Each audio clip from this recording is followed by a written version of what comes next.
Papakainin ko silang dalawa. Naglagay muna ako doon kay Logan ng SDN niya. Naglagay ako doon kay Sol. Pagtingin ko, nauna si Sol pumasok dito. Ayan tuloy. Hindi siya makaalis.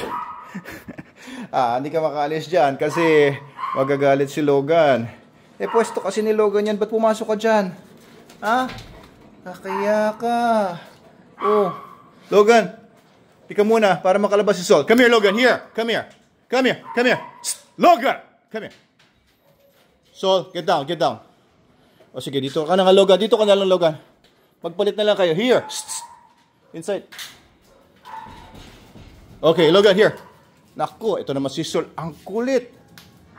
Logan, come here. Come here. Logan, here. Here. Inside there. Doon ka. Yon, very good. Yan. Ay, pambihira ka. Kasing bata ka. Kung ano-ano kasing ginagawa mo. Buti hindi kayo nag-away. Yan kasi madalas nangyayari mga away sa harap ng pagkain, di ba? Kayo ba sa pamilya nyo? Pagka kumakain ba kayo sama-sama tsaka kayo nag-aaway-away? Kasi ito kasi mga dogs, syempre, ang tawag po dyan ay resource guarding or food guarding.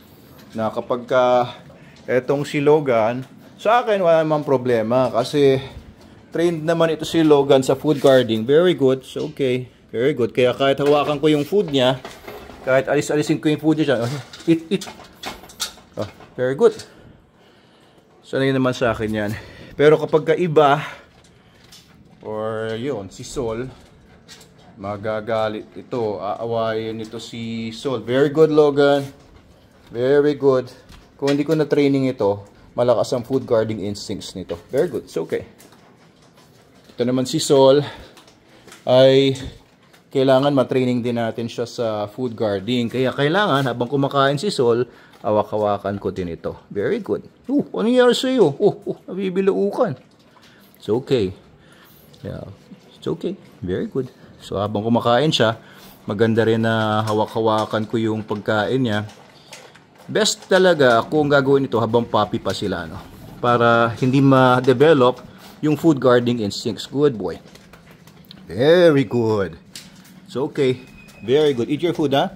Oh, yan. Very good. Tsaka, wag din mangyayari na kapag kumakain yung aso, ay malagay niya sa isip niya na aagawan niyo siya ng pagkain. Doon kasi nagsisimula yung food guarding. No, kapag naisip ng aso na aagawan mo siya. Pero kung alam ng aso na hindi niya naman siya aagawan, very good, it's okay. Eat your food. So, sanay siya na hinahawak-hawakan siya. Matitrain natin yung aso na hindi mag-food guard. Delikado kasi yun, lalo may mga bata. Tapos kumakain yung aso, tapos hawakan yung aso, baka bigla makagat yung bata dahil sa food guarding instinct. But of course, kung may mga dog sa bahay ninyo, kumakain, turuan natin yung mga anak natin na huwag hahawakan yung mga aso, lumayo sa mga aso kapag kumakain sila. Kasi baka matrigger nga yung food guarding instincts nila. Oh, ito si Sol, ganito pa rin. Oh. Dry ko pinapakain, guys, kasi kapag wet, medyo masyadong malambot yung poops. So, nung sinimulan ko 2 days ago na dry ang pagkain niya, ibig sabihin hindi ko nilalagyan ng tubig, medyo nabawasan yung pagka-wet ng poops niya. Pero of course, naka-antibiotics pa siya. Today will be his last day na bibigyan ko ng antibiotic niya. At hopefully, bumuo na yung dumi niya. Wala na mga protozoan infection or infestation. Ayan. So, 3 weeks na si Sol nandito sa bahay.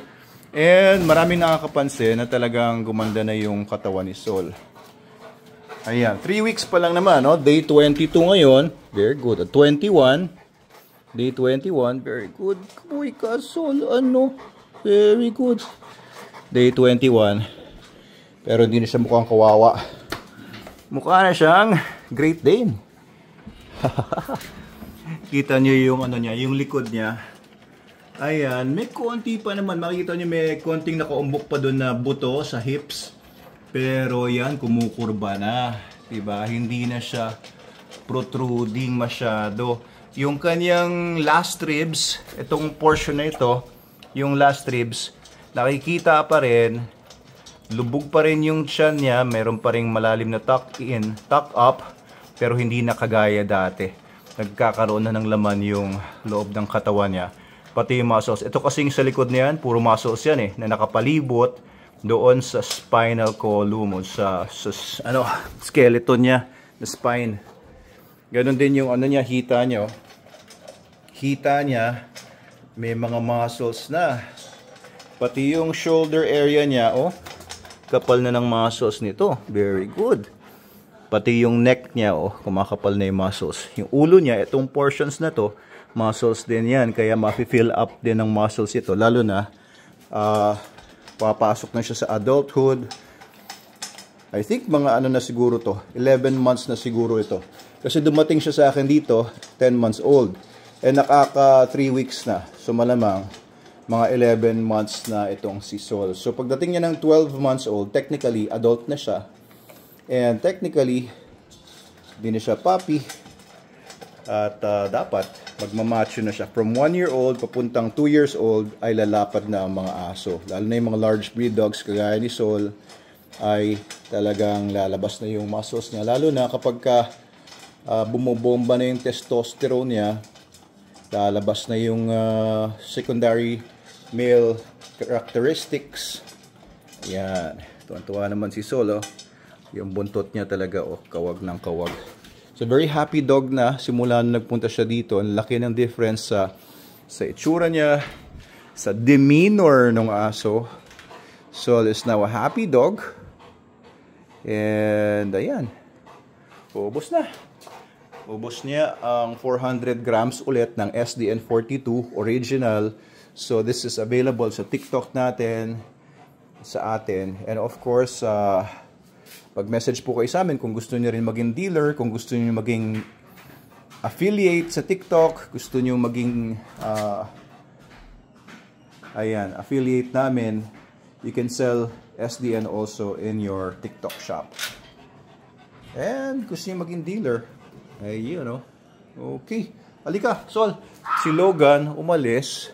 Hindi niya naubos yung kanyang SDN. So, nagpunta si Logan. Baka nagpoops yun. Baka na-feel niya magpo-poop siya. Logan! Baka nagpunta dun sa loob, ah. Wala, pumapasok nga dun sa loob. Nakabukas yung gate. Kanina, ang weirdo, nakita ko nandun si Snow Bear. Nakalabas dun sa cage niya dun sa kwarto sa basement. Nandun, nakatayo. Oh, pinakawalan ko ito. Ayan nga, may ebidensya, oh, may poops ni Snow Bear. Ibig sabihin, patakbo-takbo dito si Snow Bear, hindi alam ni Miguel. Pinick up ko, nilagay ko sa kulungan ni Pepper, kinagat ni Pepper, nilabas ko ulit. Nilagay ko doon sa cage niya, doon sa kwarto. Ano, Logan? Ano, hindi ka na makaubos ng SDN mo? Ha? Busog ka na? Busog ka na? Oops, si Snow Bear, Miguel, nakita ko. Nandun, sa labas. Alam mo ba yon? Pinakawala mo ba? Oo. Nakawala, tapos tingin mo, ito na dito may poops niya, only ito. Walang ibang may poops niyan. Hindi pwedeng kay Sol yan. Hindi pwedeng kay Logan yan. Nakawala si Snow Bear. Buti na lang nakita ako. Kundi baka nabanatan itong dalawang malalaki. Pinasok ko sa cage ni, pangalan nun? Ni Pepper. Kinagat ni Pepper. Pinagalitan ko. Ayun. Tumigil naman. Kilala mo na ba yon si Kuya Miguel mo? Ha? Kilala mo na ba yon si Kuya Miguel? Hindi ka galit sa kanya. Ayan, maganda na yung katawan, guys, sumusolid na. Sumusolid na. Pagka may mga angulo na siya na hindi mo na makikita yung lubog ng tiyan niya. Hindi niyo na ma-decipher yung last rib. Or yung last rib na lang yung mapapansin nyo. Diba? Hindi na yung last and second to the last and third to the last. Tapos yung puwet niya, nakikiliti ka pa rin ba sa likuran mo?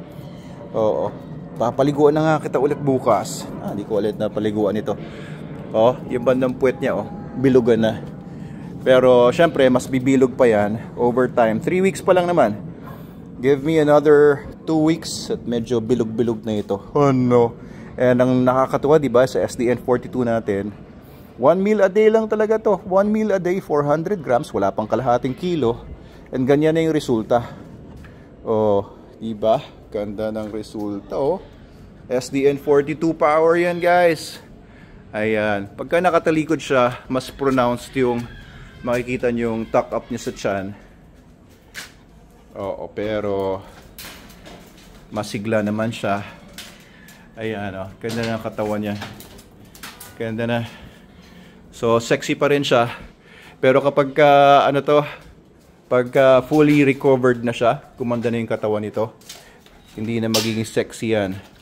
Konting-konting kurba na lang sa likod. Pero pag makapal na yung muscles niya sa likod, ang ganda niyan. Kasi pagka ang pinapakain sa aso nyo is less than 40% ang protein, ay nagkakaroon ng muscle reduction. So ngayon, naka 42% siya minimum sa SDN. Kaya maaabot niya yung maximum muscle mass niya. Maabot niya yung maximum muscle volume dahil naka SDN 42 siya. Pwede rin naman ilipat natin siya sa SDN 28 later on kapag makapal na yung katawan niya. Pero I'd rather give my dogs SDN 42 pa rin.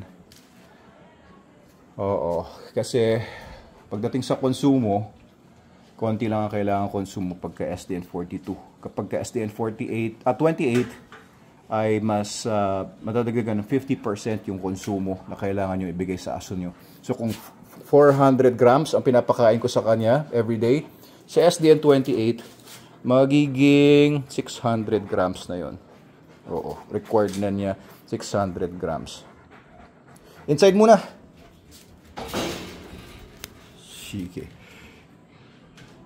Lagyan ko muna ng water yung pagkainan nila and magdidilig muna ako.